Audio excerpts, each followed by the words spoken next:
TomoNews presents United Airlines. United Airlines.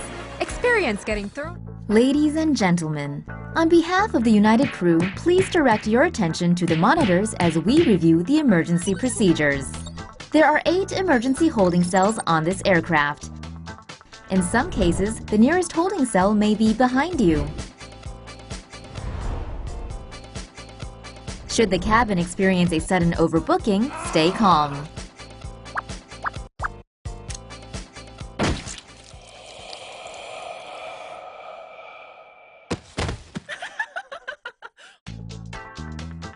Handcuffs will drop from above your seat. Place the handcuffs on your hands like this.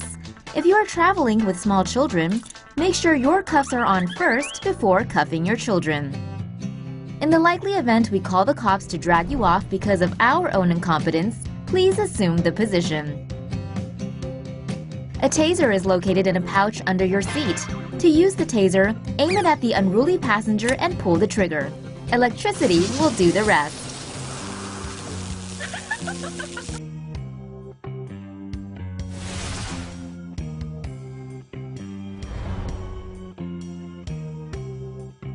We remind you that this is a no-holds-barred flight. Refusing to be reaccommodated, disagreeing, or expecting any actual service is prohibited by law. If you have any questions, keep them to yourselves, and thank you for flying the friendly skies.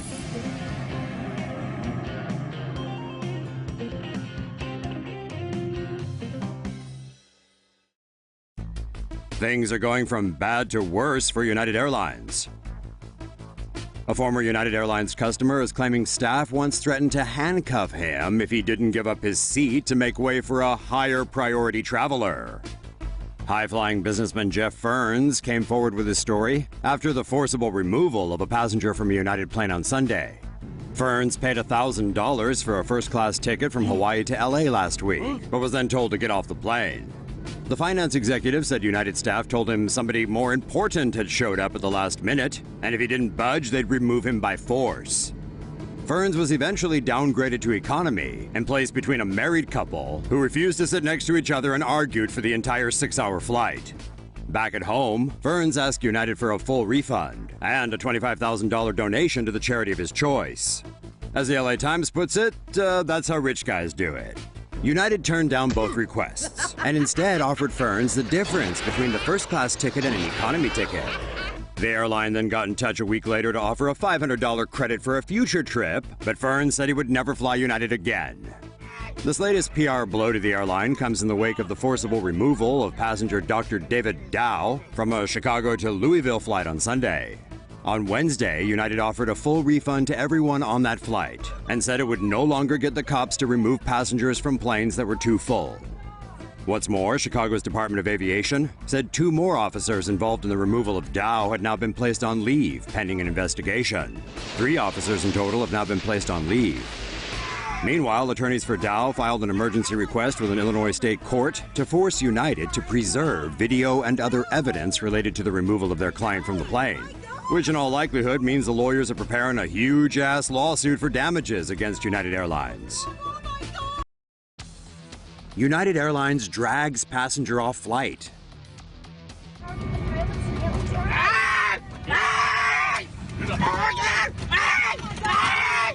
United Airlines is facing yet another PR disaster. That's after this footage of a bloodied passenger being forcibly removed from a flight went viral. The man was dragged from his seat as the plane sat on the tarmac in Chicago on Sunday, bound for Louisville, Kentucky. It all kicked off when United needed to get 4 staff members to Louisville, but then realized the flight was already full and no seats were available. Passengers who volunteered to give up their seats and take a later flight were offered $400 in compensation and a free hotel stay.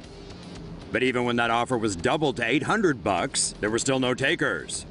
That's when United decided to choose the volunteers themselves, and 4 passengers were randomly bumped from the plane.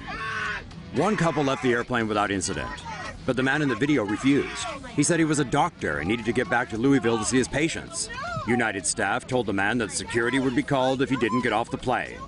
Again, he refused, and that's when things got physical. No, this is wrong. Oh my God, look at what you did to him. Oh my While this incident was undoubtedly brutal, United is within its legal rights to overbook flights and to remove passengers from their planes. They just have to pay compensation of up to $1,350, depending on the length of the delay. 10 minutes later, the passenger ran back on the plane looking confused. Eventually, all the passengers were made to deboard and go back to the gate while the plane was cleaned up. The plane eventually arrived in Louisville 2 hours late. In a statement, United Airlines apologized for what they described as an overbooking situation, but didn't say sorry to the passenger who was dragged from his seat. In an email to staff on Monday, United CEO Oscar Munoz said the man was disruptive and belligerent. The Chicago Department of Aviation says the security officer who dragged the passenger out of his seat has been put on leave, pending an investigation. Flight attendant pulls a Steve Slater. In a bizarre move, a United Airlines flight attendant deliberately deployed the emergency evacuation slide after a flight from Sacramento, California landed at Houston's Bush Intercontinental Airport on Monday, April 4th. According to a United Airlines representative, the incident took place around noon after Flight 1246 landed. The flight attendant deployed the evacuation slide, threw her bag down, and jumped out, walking away as if all was normal. Meanwhile, in the back of the plane, a man was having trouble breathing and needed to be escorted off the aircraft. The move is reminiscent of an incident in 2010 when JetBlue attendant Steven Slater dramatically quit his job after arguing with a passenger and fled via the plane's emergency exit slide. Neither the police nor the airline have revealed why the United Airlines attendant decided to leave the plane in such a dramatic fashion. The United Airlines plane is back in service, but the flight attendant remains off duty. United Airlines passengers feel the squeeze. United Airlines has confirmed it will retrofit some of its Boeing 777 jets to include 10 abreast seating in economy. The airline will reconfigure coach class in 19 of its Boeing 777s on domestic routes, mostly serving Hawaii. United will rip out its current 9 seats in a row 2-5-2 layout to squeeze 10 passengers per row into a 3-4-3 configuration. That means the aisles in economy class will become narrower by around 3 inches each. The new layout will also mean a reduction in elbow room, as seat width decreases from 18 inches to 17 inches. But legroom shouldn't be affected. The only way that would be reduced is if United added extra rows of seats. Capacity on a typical United Airlines Boeing 777 flying domestic routes will increase by 20 passengers, from 344 to 366. International routes on United will retain a 9 abreast 3-3-3 configuration in economy. But the move reflects a growing trend in aviation, with a 3-4-3 layout used on at least some planes by carriers including Emirates, American Airlines, and KLM. According to Boeing, more than half of the 777s it sold last year had 10 abreast seating in coach class. Increased capacity can help airlines raise revenue, which they say keeps fares lower. Adding an extra seat per row is one of the least extreme ideas floated by airlines recently. More out-of-left-field plans have included an Airbus patent for split-level seating, and French manufacturer Zodiac's idea to make passengers sit facing each other in a hexagon layout. Both Ryanair and Chinese budget carrier Spring Airlines have even said they would like to offer standing seats on passenger aircraft. And the United nightmare continues. There's more turbulence coming United's way, with the airline again making headlines this week for booting a couple off a flight. The Utah couple were en route to their wedding in Costa Rica. After boarding the plane, they discovered a man snoozing on their seats. Instead of waking him up, they decided to just park themselves on some empty seats nearby. A flight attendant came by asking if they were in the right seats, since they were sitting in Economy Plus, which was more expensive. The couple asked for an upgrade, but were denied and told to move back. Despite complying with the order, they claim a marshal later came and took them off the plane anyway. They were rebooked on Sunday morning, the day of their wedding. But United isn't sorry about what happened, and they claim that's not how things went down. According to the airline, the couple didn't pay for the upgraded seats, but repeatedly tried to sit there, and wouldn't follow instructions to move back to their assigned row. The couple's motives for moving seats does seem shady. And it's possible they were capitalizing on United's recent mishaps, trying to score better seats for free.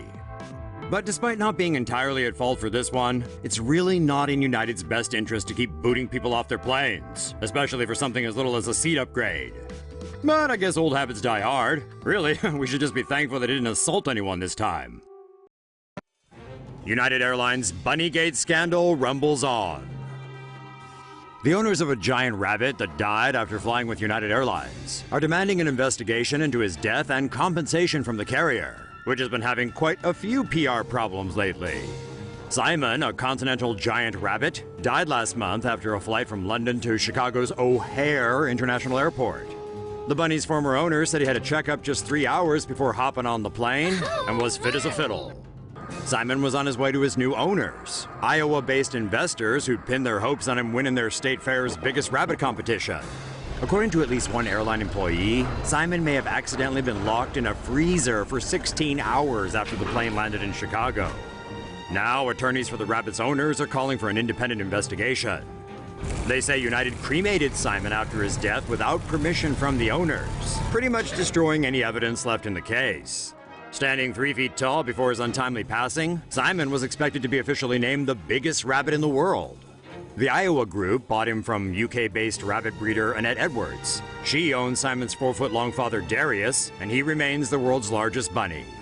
Simon's owners want United to pay his purchase price, shipping costs, and the economic loss of his death. The owners are giving the airline 7 days to respond before they file a lawsuit. Flight attendant allegedly refuses to give Muslim chaplain a dangerous soda can.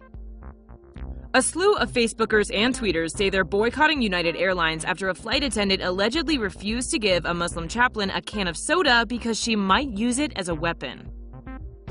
31-year-old Tahira Ahmad, who is the director of interfaith engagement at Northwestern University, shared her experience on Facebook Friday night.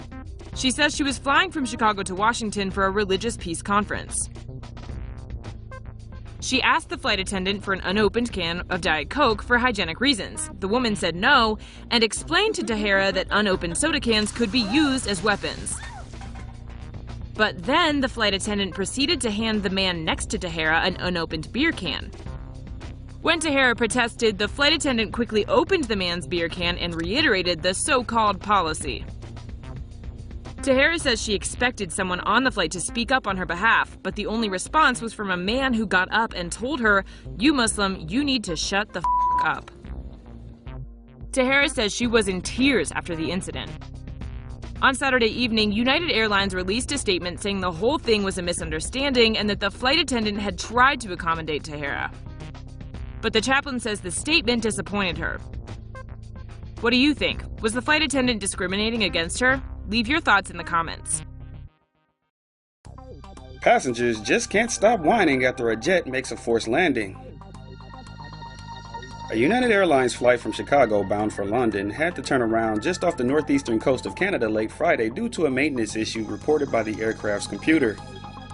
The pilot safely touched down at the Canadian Air Force Base in Goose Bay, Newfoundland, the same one that helped land all aircraft in the wake of the 9/11 terrorist attacks. However, the passengers of United Flight 958 weren't very appreciative of the impromptu hospitality they received after spending 20 hours on the base since there were few hotel rooms available. They complained of the cold overnight temperatures and having to share accommodations and toilets with others. But, you know, it's a military barracks, not the Holiday Inn. Hashtag first world problems for sure. Some complained that the crew of the plane was able to sleep in a proper hotel. Personally, I'd rather have a well-rested pilot that can get me safely to my destination while I might have just blinked and called it a nap. You know, you can sleep on a plane, right? United did refund all the passengers money and flew them to Newark where they caught another flight to London, where apparently half of them spent the next several hours whining to local and international media instead of thanking their lucky stars they didn't become the latest aircraft mishap story. David Dow, the prequel. This is Alejandro Nestra Anastasia. He used to work for United Airlines. We say used to because this is how he handles septuagenarian passengers. That surveillance footage was obtained by Click 2 Houston and is from 2015. Obviously, United's elderly passenger care has improved since then, right? Maybe not so much. It all went down at Bush Intercontinental Airport in Houston after 71-year-old Ronald Tigner approached Anastasia with boarding pass issues. Anastasia reportedly said with a smile that he and his colleagues were busy. Then badass Grandpa Tigner here tells him to wipe that smile off his face. Next, Anastasia yells some unsavory words and threw the septuagenarian to the ground. Throughout the rest of the clip, no one else can be seen helping Tigner until a nurse on her way to catch a flight stepped in. Naturally, United Airlines gave Anastasia the boot. Not only that, he was charged with a felony for causing injury to an elderly person. And now he, along with United and another United employee, are getting sued by Tigner for negligence for a cool $1 million. Get that money!